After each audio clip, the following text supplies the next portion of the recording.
여러분 안녕하십니까? 이상로의 미디어 해설입니다. 문재인 정부가 출범했습니다. 신문을 좀 보여드리겠습니다. 이 신문은 매일경제신문인데요. 5월 11일자입니다. 일면 톱 기사입니다. 문재인 대통령은 첫 번째로 지시를 내렸다. 그 지시 내용이 일자리 창출위원회를 만들어라 라고 하는 것입니다. 문재인 대통령은 선거 유세 기간에도 계속 말했지만 우리나라 청년 일자리 문제가 가장 시급하다 이렇게 생각하고 있었습니다. 그래서 취임 일성으로 일자리위원회를 만들어라 이렇게 지시한 것으로 알고 있습니다. 구체적인 방법을 보면 여기 이렇습니다. 네.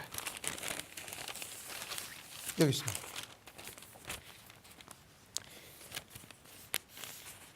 이쪽에 국가일자리위원회를 약 200명 규모로 만든다는 겁니다. 그리고 대통령이 직접 위원장을 하겠다 이런 겁니다. 국가 일자리위원회가 해야 할 일이 구체적으로 나와 있는데요.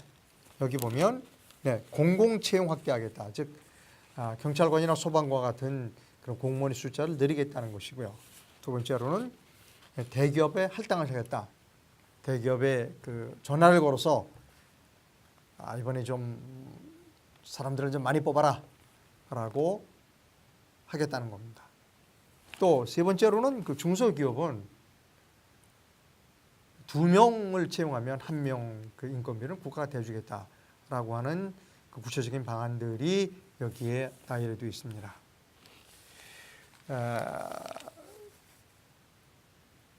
이 부분에 대한 국가 일자리위원회에 대한 해설이 제가 해설해드림에 있어서 여러분들에게 오해를 하지 않으셨으면 좋겠습니다.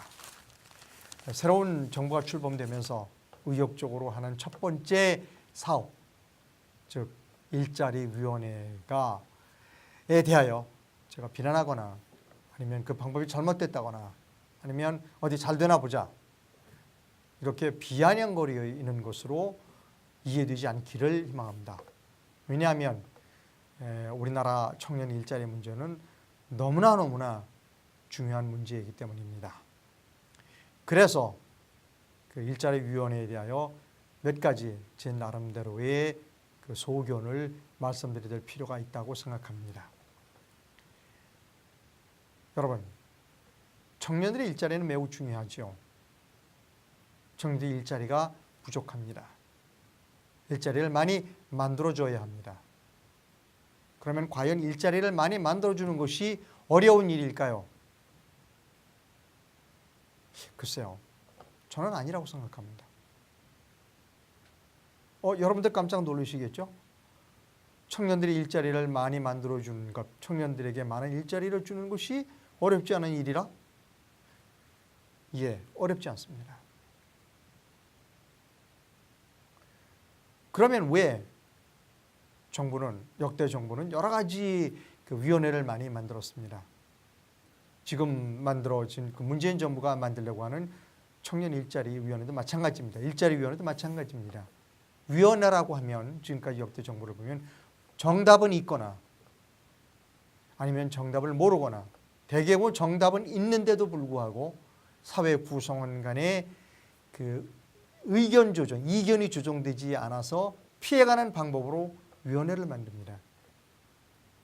저는 이번에 문재인 정부가 만드는 일자리위원회도 정답은 분명히 뻔한데 그 정답을 피해가기 위해서 일부러 일자리위원회를 만든다라고 생각하고 싶지는 않습니다. 그래서 제 해설이 필요합니다. 제 견해가 필요하다고 생각됩니다. 왜냐? 일자리를 만드는 일은 어렵지 않기 때문입니다. 정답은 나와 있습니다. 정답이 있다고요? 예, 있습니다. 여러분들도 그 정답을 알고 있고 저도 그 정답을 알고 있습니다. 다만 그 정답이 불편한 진실이기 때문에 말하지 않을 뿐입니다. 쉽습니다. 의외로 일자리를 만드는 일은 의외로 쉽습니다. 여러분과 제가 불편한 진실을 말하고 그리고 우리 여러분과 저의 지금까지 가지고 있던 인식, 의식 이것을 버리면 일자리는 많이 쏟아져 나옵니다. 저는 이번에 문재인 정부가 만드는 일자리위원회가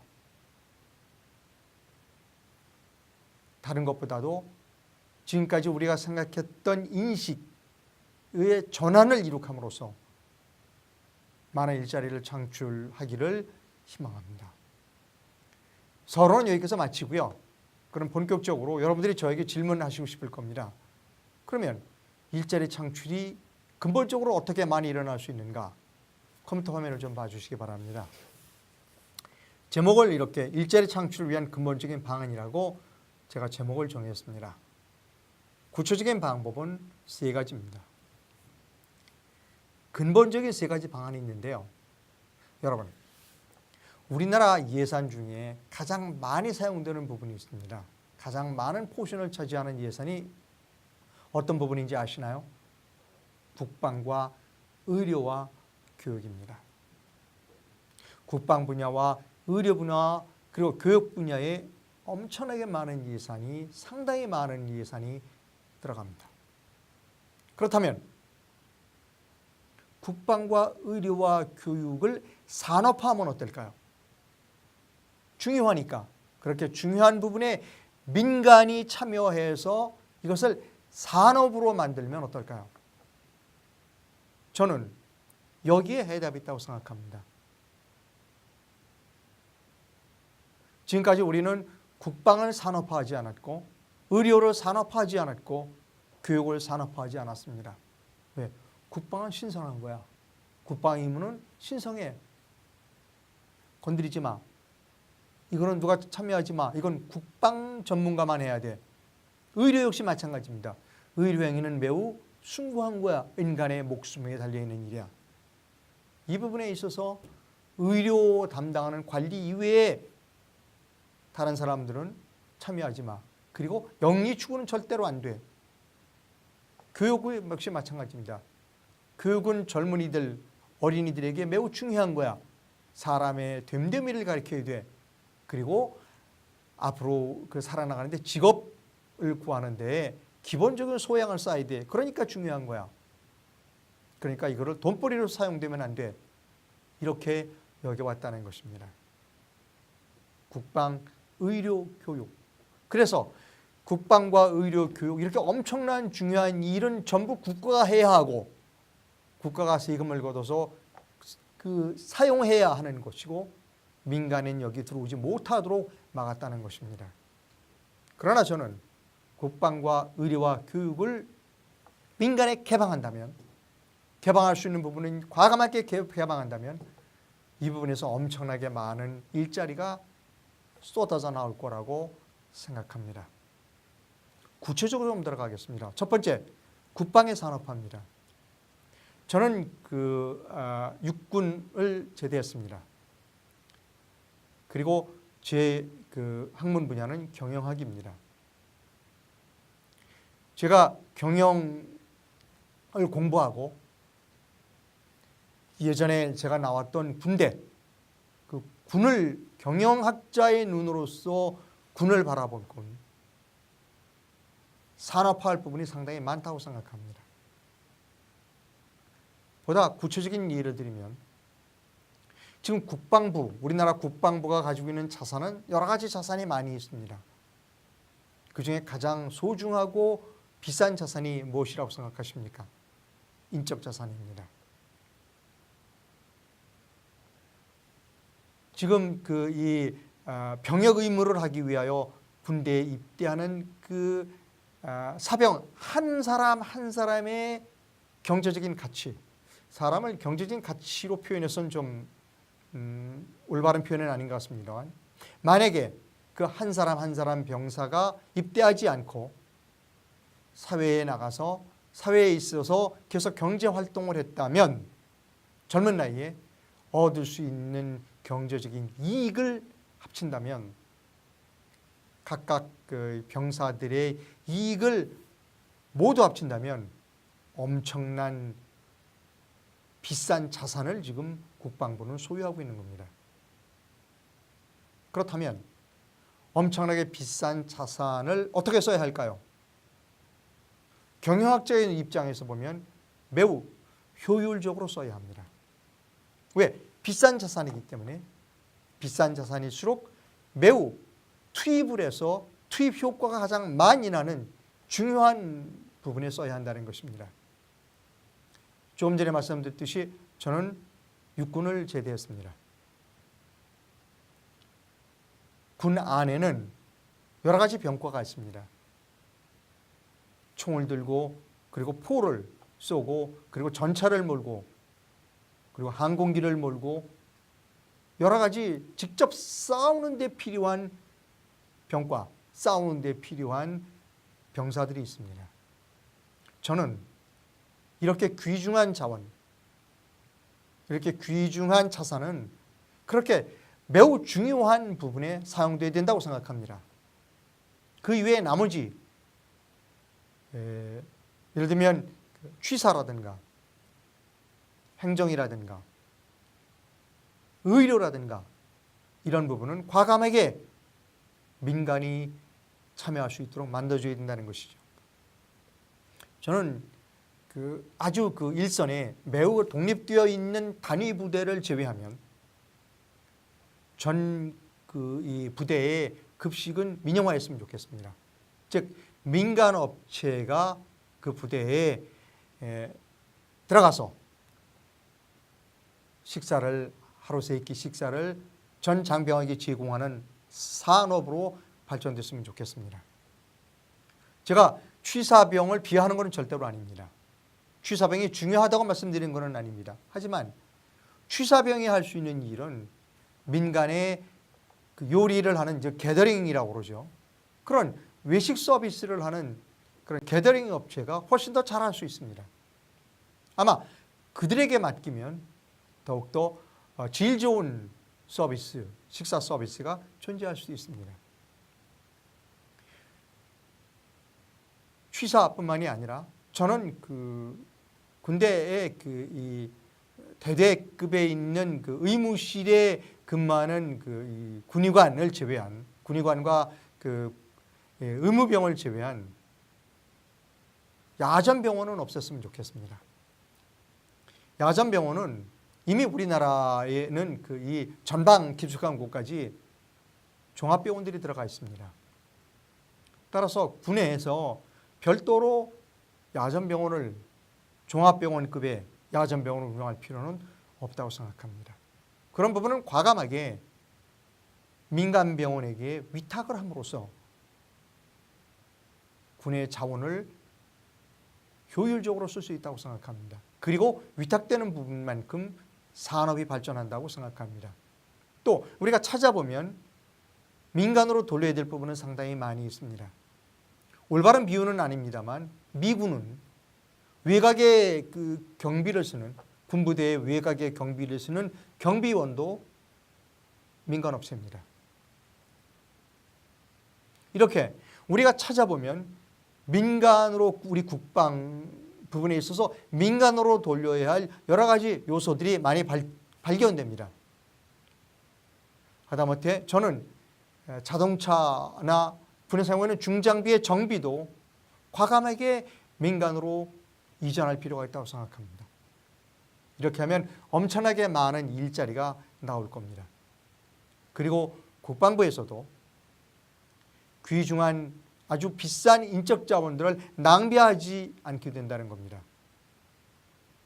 지금 현재 우리 국방부는 아주 귀한 비싼 인적 자원을 글쎄요, 아주 필요한 부분에만 배치하고 있지 않다는 것은 사실입니다. 따라서 경영을 전공하는 사람의 눈에서 보면 우리나라 국방부는 상당하게 많은 부분을 민간에게 외주를 줘도 된다라고 하는 부분입니다. 여러분 이렇게 생각하시겠죠? 그럼 전쟁이 나면 어떡하느냐? 예를 들면 전쟁이 나면 군인들은 식사는 누가 해주고 그 다음에 야전병원은 누가 운영하느냐? 걱정할 거 없습니다.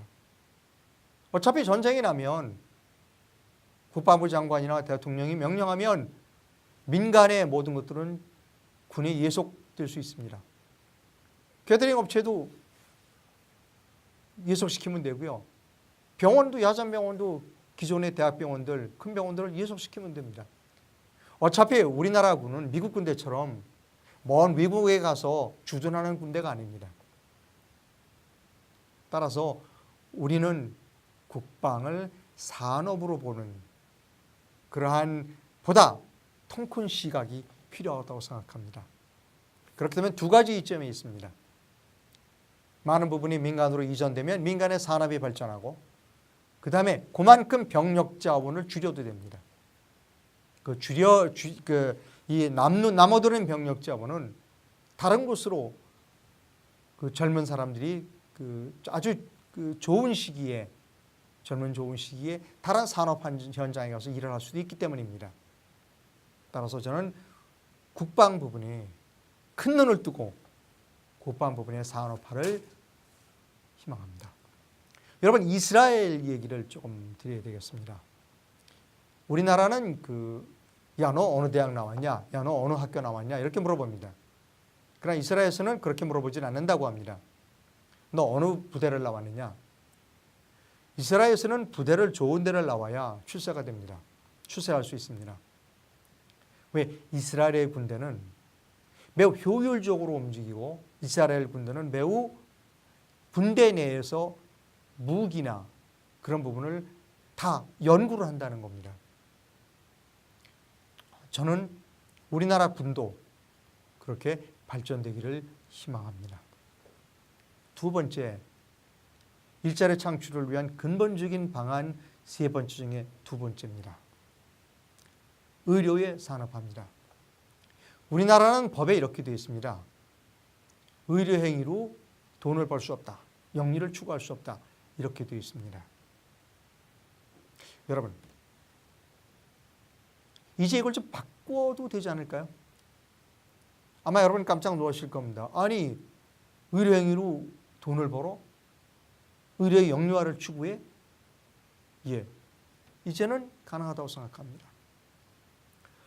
오바마 대통령, 미국의 전임 대통령이던 오바마 대통령도 기회가 있을 때면 우리나라 대한민국의 의료보험 시스템을 칭찬했습니다.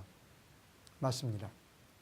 우리나라 의료보험 시스템은 전 세계에서 가장 효율적이고 합리적이고 거의 완벽에 가까운 의료 서비스를 국민들에게 제공하고 있습니다.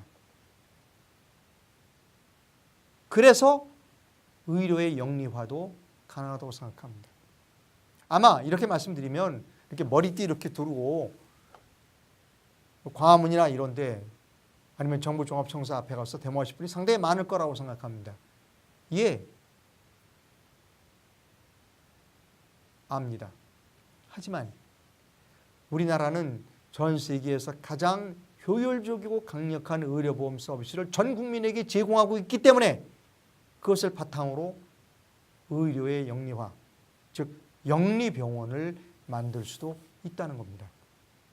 지금까지는 그를 금기시해 왔습니다. 하지만 그것을 굳이 금기해야 할 필요는 없습니다.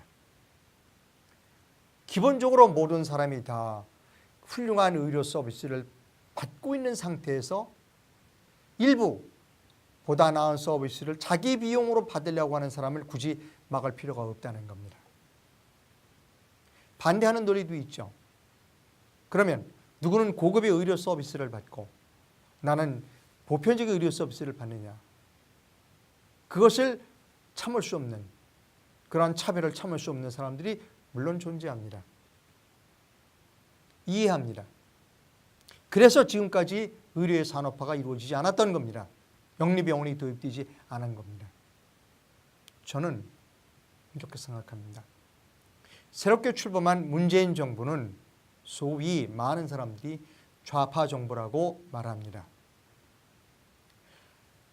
글쎄요, 지금 정권을 담당하게 된 정권의 실세들이 본인이 좌파다, 아니다 라는 판단이 스스로 어떨지 모르지만 많은 국민들은 지금 현재 문재인 정부는 좌파 정부라고 믿고 있습니다. 저는 이렇게 중요한 문제는 좌파 정부인 문재인 정부가 해결할 수 있다고 봅니다. 의료병원, 영리병원의 도입은 우파 정부에서는 할 수 없습니다. 왜? 우파 정부에서 하게 되면 아주 강력한 저항에 부딪힙니다. 따라서 불가능합니다. 그러나 좌파 정부인 문재인 정부에서는 할 수 있다고 봅니다. 엄청나게 많은 일자리가 창출될 겁니다. 우리나라 사람들 중에는 보편적인 의료 서비스 말고 의료보험이 제공하는 것 말고 나는 보다 더 특별한 의료 서비스를 받고 싶어 라고 하는 사람의 숫자가 의외로 많습니다. 그분들은 보편적인 서비스를 받지 않고 별도의 서비스를 받음으로써 의료 재정을 보편적인 의료 재정에 들어가는 그 의료 재정에 부담을 주지 않습니다.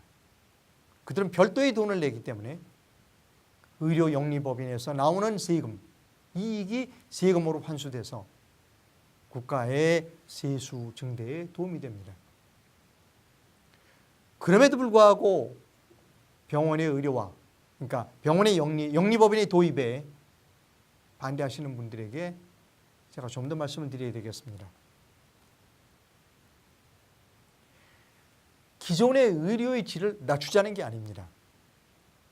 지금 현재 모든 국민들이 받고 있는 보편적인 질 좋은 의료 서비스 위에 다른 서비스를 요구하는 사람들에게는 그 차별화된 서비스를 제공하자는 것입니다. 이렇게 의료 영리법인으로 돈을 버는 나라가 상당히 많습니다. 싱가포르, 태국, 그리고 아랍 국가들도 있고 미국도 있습니다. 상당히 우리나라의 많은 사람들이 그런 나라로 가서 특별한 의료 서비스를 받습니다. 그 돈이 국내에 들어와야 됩니다. 그리고 또 외국의 환자들이 한국에 와서 특별한 의료 서비스를 받고 달러를 국내에 들여놓고 가야 합니다. 영리법인, 영리를 추구하는 병원을 받아들이기 물론 힘드실 걸로 압니다. 하지만 거듭 말씀드리지만 보편적인 의료 서비스의 질을 훼손하지 않고 별도의 의료 서비스를 받기를 희망하는 사람들에게 그러한 서비스를 제공하자는 것입니다. 여러 가지 방법이 존재할 수 있습니다. 예를 들면 영리의료법인에 가서 영리병원에 가서 근무하시는 분들은 아마도 여러분 이렇게 생각하실 겁니다. 다른 의사들보다 더 뛰어난 의술을 갖고 있는 의사일 확률이 높다라고 생각하실 겁니다. 저도 그렇게 생각합니다. 그러면 영리병원에는 훌륭한 의사가 근무를 하고 그렇지 않은 부분에는 좀 덜 훌륭한 의사들이 근무하면 의료의 질이 떨어지는 것이 아니냐.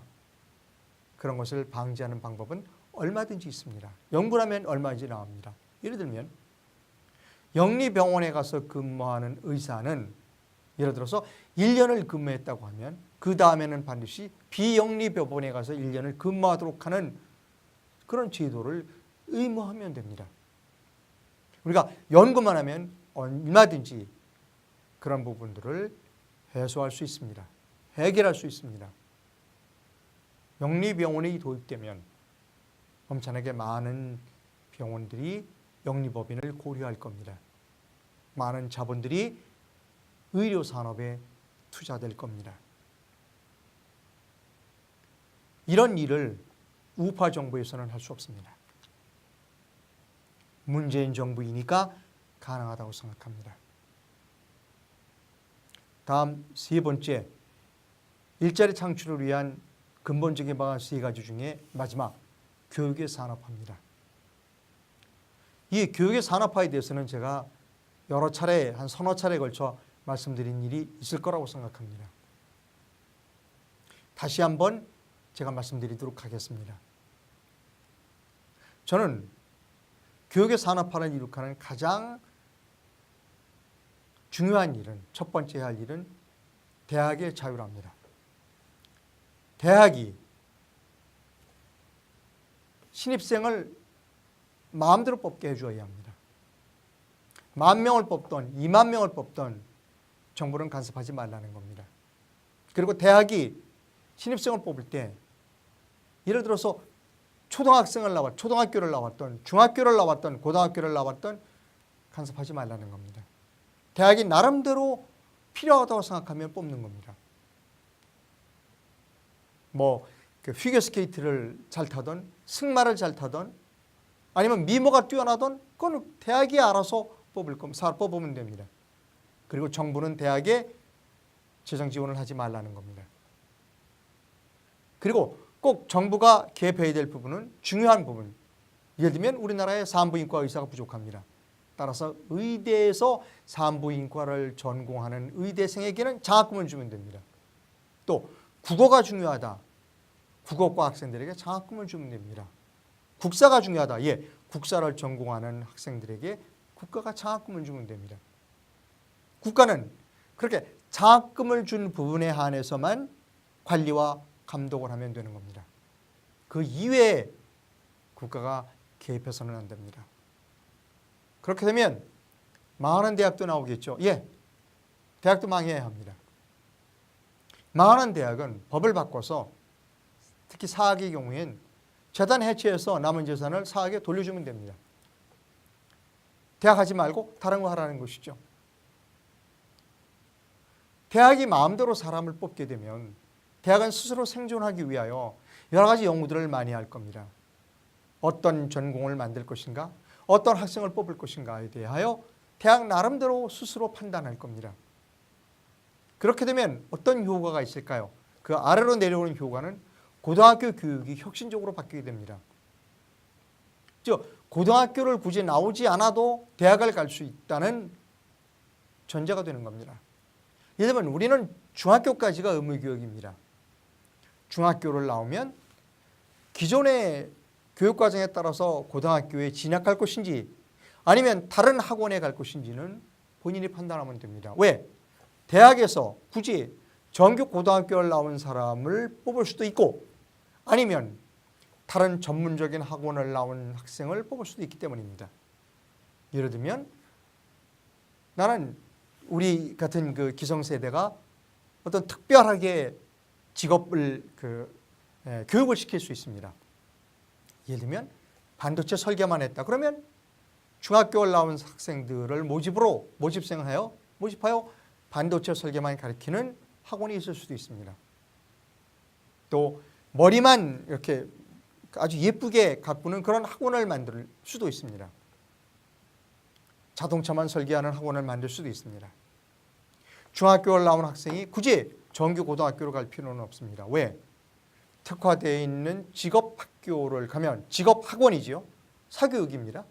그런 학원을 가면 얼마든지 대학에 진학할 수 있기 때문입니다. 매우 획기적인 방안이죠. 고등학교 선생님들은 매우 받아들이기 힘든 안일 겁니다. 그러나 독일이나 다른 나라는 이미 그렇게 하고 있습니다. 굳이 모든 학생들이 전부 대학을 가기 위하여 인문계학교를 가는 건 아닙니다. 독일 같은 나라는 국가가 운영하는 직업학교들이 많이 있죠. 저는 직업학교를 반드시 국가가 운영해야 될 필요는 없다고 생각합니다. 직업학교들을 학원이라고 말하면 좋을 것 같습니다. 그런 학원들을 누구나 만들 수 있으면 좋겠습니다. 많지요. 우리나라가 굉장히 산업이 발달된 나라 아닙니까? 여러 가지 직업이 다양화되어 있습니다. 거기에 있는 사람들이 나와서 그리고 AI 전문가들이 나와서 AI 전문 학원을 차리면 됩니다. 중학교 나온 학생이 AI 전문 학원에 들어가서 공부를 하고 실력을 쌓으면 대학에서 얼마든지 스카웃을 해가거나 입학을 시키는 제도를 만들어주자는 겁니다. 그러면 굳이 고등학교를 가야 할 필요가 없습니다. 사교육 시장에 중학교를 나오면 사교육 시장으로 가는 겁니다. 사교육의 산업화가 이루어지는 겁니다. 이렇게 말씀드리겠죠. 그럼 인성교육은 누가 하는데? 말씀 잘 하셨습니다. 인성교육은 중학교에서 끝내시면 됩니다. 고등학교까지 인성교육이라고 해서 학생들을 묶어놓고 공급적인 시각에서 너 이거 과목 공부해야 되고 저 과목 공부해야 되고 이거 중요해 라고 강요해야 될 필요가 없다는 것입니다. 저는 지난번에도 말씀드렸듯이 공교육을 살린다는 이름하에 교육 공급자가 독재를 행해서는 안 된다고 생각합니다. 저는 공교육 살리기에 반대하는 사람입니다. 저는 사교육 살리기에 찬성론자입니다. 사교육, 중학교 의무교육을 나온 사람은 누구든지 쉽게 자기 직업을 선택하기 위해 사교육을 받을 수 있는 제도적인 장치가 마련되어야 합니다. 그렇게 되면 두 가지 측면에서 많은 직업이 창출될 겁니다. 첫째는 저희 같은 이런 기성세대 또 직장 생활에서 오래 했던 사람들이 나와서 나는 이 분야에 대해서 전문가니까 그 분야에 대해 학원을 차리는 겁니다. 이렇게 교육 시장이 넓어지게 되니까 여기에 많은 일자리가 창출됩니다. 또 하나, 중학교 의무교육을 마친 사람들이 그런 사교육, 직업교육 시장 속에 들어와서 교육을 받게 되면 굳이 대학을 갈 필요 없이 일찌감치 자기의 직업을 얻을 수 있습니다.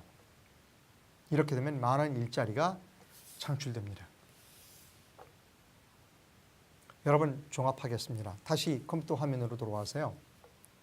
우리는 이미 정답을 알고 있습니다.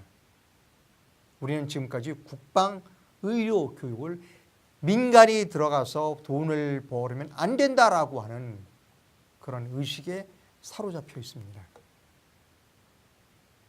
정답은 바로 여기에 있습니다. 이제 그런 의식을 깨야 될 필요가 있습니다.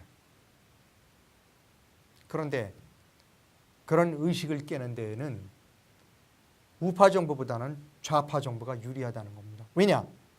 우파 정부가 이런 일을 추진하면 매우 저항이 심합니다. 그러나 좌파 정부는 우파 정부보다 저항이 심하지 않은 기대입니다. 왜? 좌파 정부니까요. 저는 아까 모두에서 말씀드렸습니다.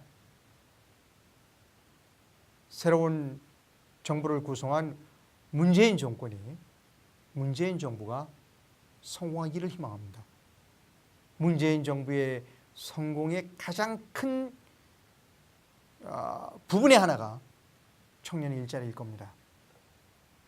저는 청년 일자리가 공무원의 숫자를 늘리고 그리고 대기업에 전화를 걸어서 압력을 넣고 그리고 중소기업에게 두 사람 고용하면 한 사람 인건비를 대주는 것으로 해결되지 않는다고 생각합니다. 문재인 대통령이 취임 첫날 만들려고 지시한 일자리위원회는 그런 미시적인 부분이 아니라 지금까지 우리의 의식을 짓눌렀던 그런 부분을 과감하게 깨버렸으면 좋겠습니다. 그것이 일자리위원회가 해야 할 중요한 일이 아닌가 이렇게 생각합니다. 그런데 다행스럽게도 이번 정부는 좌파 정부입니다. 좌파 정부이니까 저는 희망합니다. 특히 의료의 영리화, 즉 영리의료법인을 도입하는 문제는 지금까지 우리가 굉장히 이 고정관념을 갖고 있었습니다. 저는 좌파 정부가 좌파가 아닌 진보 정부가 됐으면 좋겠습니다. 과거에 이 굳어져 있던 관념을 깨고 보다 진취적이고 진보적인 정책을 택하는 그러한 진보적인 정권이 됐으면 좋겠습니다. 거듭 말씀드리지만 저는 문재인 정부가 성공하기를 빕니다. 희망합니다. 가장 중요한 것은 일자리의 창출입니다. 그 일자리의 창출은 미안하게도 문재인 대통령 후보자 시절에 말했던 공무원의 수를 늘리거나 대기업에 전화를 걸어서 압력을 넣거나 그리고 중소기업에 2명 고용하면 1명의 인건비를 대주는 것만큼은 그것 가지고는 부족하다는 겁니다. 기본적으로 우리에게 가장 중요한 국방, 의료, 교육을 어떻게 산업화할 수 있느냐 산업의 눈으로 바라봤으면 좋겠다는 것입니다. 저는 그것을 진보적인 생각이라고 합니다. 저는 문재인 정부에게 진보적인 좌파로 나가기를 희망합니다. 여러분, 오늘 미디어 해설을 마칩니다. 여러분, 감사합니다.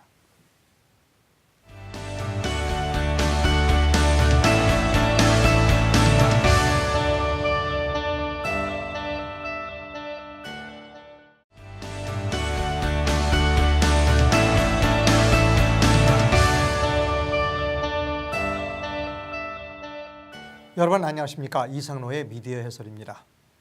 문재인 정부가 출범했습니다. 신문을 좀 보여드리겠습니다. 이 신문은 매일경제신문인데요. 5월 11일자입니다. 그 일면 톱 기사입니다. 문재인 대통령은 첫 번째로 지시를 내렸다. 그 지시 내용이 일자리 창출위원회를 만들어라 라고 하는 것입니다. 문 대통령이 직접 위원장을 하겠다 이런 겁니다. 국가 일자리위원회가 해야 할 일이 구체적으로 나와 있는데요. 여기 보면 공공채용 확대하겠다. 즉 경찰관이나 소방과 같은 그런 공무원의 숫자를 늘리겠다는 것이고요. 두 번째로는 대기업에 할당을 하겠다. 대기업에 전화를 걸어서 이번에 좀 사람들을 좀 많이 뽑아라 라고 하겠다는 겁니다. 또 세 번째로는 중소기업은 2명을 채용하면 1명 인건비는 국가가 대주고, 문재인 대통령은 선거 유세 기간에도 계속 말했지만 우리나라 청년 일자리 문제가 가장 시급하다 이렇게 생각하고 있었습니다. 그래서 취임 일성으로 일자리위원회를 만들어라 이렇게 지시한 것으로 알고 있습니다. 구체적인 방법을 보면 여기 이렇습니다.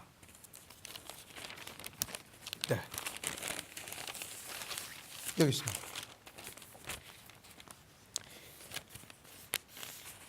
이쪽에 국가일자리위원회를 약 200명 규모로 만든다는 겁니다. 그리고 주겠다라고 하는 구체적인 방안들이 여기에 나열되어 있습니다.